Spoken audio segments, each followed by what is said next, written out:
எபேசியர் 4ஆம் அதிகாரம் 11 முதல் 14 வரை உள்ள வசனங்கள்.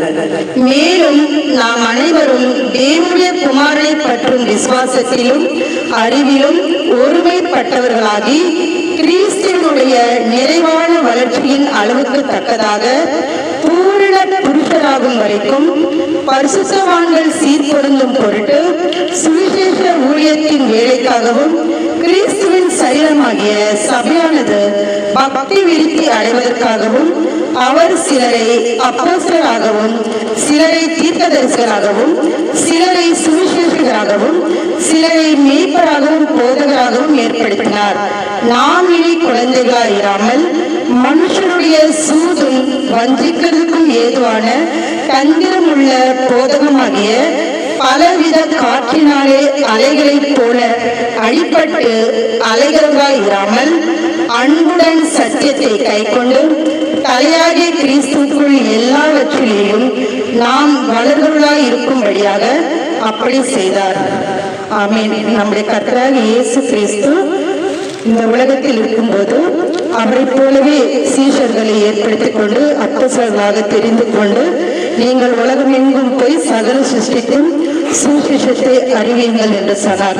அதற்கேற்றபடி அவர் மரித்து உயிரோடு எழுந்து திரும்ப பரலோகத்திற்கு கொண்டு செல்லப்பட்ட பின்பு தேற்றவாகிய பரிசுத்த ஆவியானவர் அநேகரை அப்போஸ்தலர்களாகவும் தீர்க்கதரிசிகளாகவும் போதகராகவும் மேய்ப்பர்களாகவும் தெரிந்து கொண்டார்.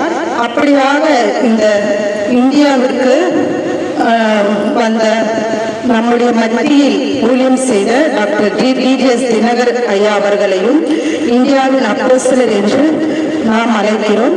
நாமும் கூட இனிவரும் நாட்களில் இன்னும் கொஞ்ச நாட்கள் மாத்திரம் நமக்கு உண்டென்று அறிந்து கர்த்தருடைய வருகை சமீபமாக இருப்பதனாலே நாமும் கூட இயேசு எப்படி அவருடைய சீஷர்களாக மாற வேண்டும் என்று நம்மளை விரும்பினாரோ அதே போல நாமும் கூட கர்த்தருடைய ராஜ்யத்தை கட்டுவதற்கு அநேக இடங்களில் கிறிஸ்துவை பற்றி தெரியாதவர்களுக்கு ரட்சிப்பின் சுவிசேஷத்தை அறிவித்து நாமும் கூட அவருக்கு அப்போஸ்தலர்களாகவும் மேய்ப்பர்களாகவும் தீர்க்கதரிசிகளாகவும் சீஷர்களாகவும் இன்னும் அப்படியாய் நாம் மாற வேண்டும் என்று இந்த ஜூன் மாதத்தின் முதல் தேதியிலே நாம் ஒவ்வொருவரும் ஒரு கர்த்தருக்காக ஒரு நிச்சயத்தை நாம் பெற்றுக்கொள்ள வேண்டும்.